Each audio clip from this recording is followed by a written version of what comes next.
Здравейте, учителко любима! Благодаря ви, че приехте нашата покана, госпожо Вичева, да бъдете с нас днес тук. Благодаря много за поканата, която ми отправихте. За мен е чест и удоволствие да бъда ваш гост.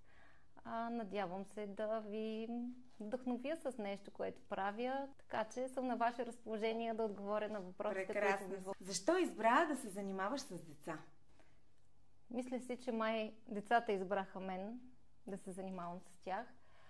Първите ми стъпки в професията започнаха с старта ми в една детска градина като учител. Бях на 24 години.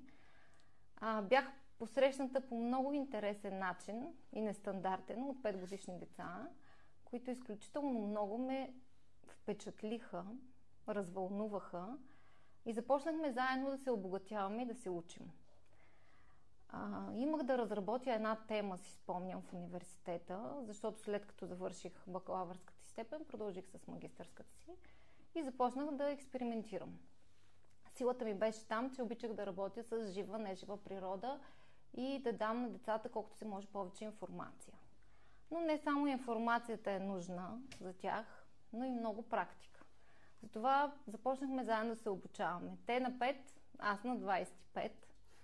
И всичко започна да се случва по много плавен, нормален и в същото време отстрани погледнато нестандартен начин. И това много ме впечатли и си казах, аз имам какво да дам на тези деца, имам какво да им покажа.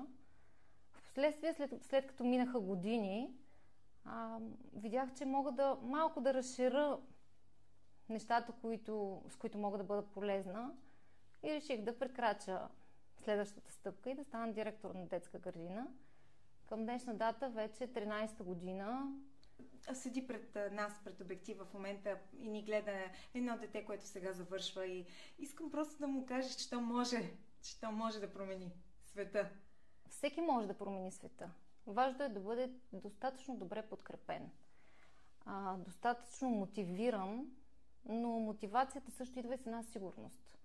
Човек трябва да е сигурен не в това, което точно прави към момента, защото в началото не сме много сигурни какво правим, но трябва да е подкрепен от близки хора, трябва да е подкрепен от обкръжение около себе си, трябва да е сигурен, за да може, както аз обичам да казвам, да се развихри в дейността си.